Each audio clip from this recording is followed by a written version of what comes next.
Amazon అడవుల్లో తప్పిపోయిన చిన్నారులు 40 రోజుల తర్వాత సేఫ్గా బయటకొచ్చారు. వన్యమృగాలు, ప్రమాదకరమైన డ్రగ్స్ ముఠాల కంటపడకుండా ప్రాణాలతో బయటపడ్డారు ఆ నలుగురు చిన్నారులు.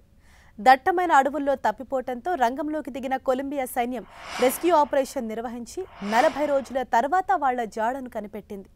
పెద్దలెవరూ లేకుండా అడవుల్లో గడిపారు ఆ చిన్నారులు. మే 1న వాళ్లు ప్రయాణిస్తున్న విమానం ప్రమాదానికి గురైంది. సెస్నా 206 అనే ఓ తేలికపాటి ప్యాసింజర్ విమానం అరరాకువారా అటవీ ప్రాంతం నుంచి కొలంబియా అమెజాన్లోని శాన్ జోస్ డెల్ గునియారే పట్టణానికి బయలుదేరింది.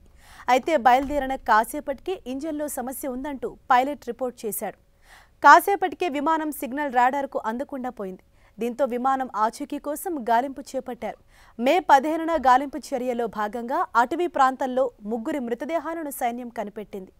ఆ పక్కనే చెట్ల పొదల్లో విమాన శకలాలు కనిపించాయి. చిన్నారుల తల్లి మాగ్దలేనా ప్రమాదంలో మృతి చెందింది. ఈ ఘటనలో పైలట్తో పాటు ఓ తెగ నాయకుడు కన్నుమూశాడు. అయితే పిల్లలకు సంబంధించిన జాడ మాత్రం దొరకలేదు. దీంతో వాళ్లు తమ ప్రాణాలు రక్షించుకునేందుకు ముందుకు సాగుతున్నారేమో అని సైన్యం భావించింది. 13 ఏళ్ల లెస్లీ, 9 ఏళ్ల సోలైని, 4 ఏళ్ల టెయిన్ నొరైల్తో పాటు మరో 11 నెలల పసికందు ఆచూకీ కోసం ప్రయత్నాలు కొనసాగించింది కొలంబియా సైన్యం. భీకరమైన, దుర్భేద్యమైన అటవీ ప్రాంతంలో సర్చ్ ఆపరేషన్కు అవాంతరాలు ఏర్పడ్డాయి. 200 మంది సైనికులు, కొందరు స్థానికుల సహాయంతో సర్చ్ ఆపరేషన్ మొదలుపెట్టారు. చిన్నారుల కోసం వెతుకుతుండగా వారికి సంబంధించిన వస్తువులు కనిపిస్తుండటంతో బతికే ఉంటారని భావించారు. ప్రత్యేక హెలికాప్టర్ల ద్వారా అడవుల్లో వాటర్ బాటిళ్లు, ఆహార పొట్లాలు పడేస్తూ వచ్చారు. చిన్నారుల ఆచూకీ కోసం సైన్యం చేయని ప్రయత్నం అంటూ లేదు.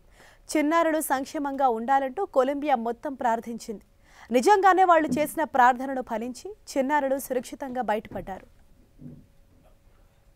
పౌష్టికాహార లోపం తప్ప వాళ్లకు ఎలాంటి ఇన్ఫెక్షన్లు సోకలేదని వైద్యులు తెలిపారు. 11 నెలల పసికందు సైతం ఆరోగ్యంగానే ఉండటం అందరినీ ఆశ్చర్యానికి గురిచేస్తోంది.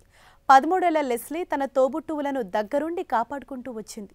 సూర్యుడి వెలుతురు సైతం నేల మీద పడనంత చీకట్లు కమ్ముకునే అడవుల్లో ప్రమాదాల బారిన పడకుండా ముందుకు సాగింది. విమాన ప్రమాదంలో తల్లి కోల్పోయినా చిన్నారులను బతికించేందుకు విశ్వ ప్రయత్నాలు చేసింది లెస్లీ. అమ్మలా వాళ్లను కంటికి రెప్పలా కాపాడుకుంటూ వచ్చింది. మొత్తంగా 40 రోజుల నిరీక్షణకు ఎండ్ కార్డ్ వేస్తూ చిన్నారులను సేఫ్గా తీసుకొచ్చింది సైన్యం.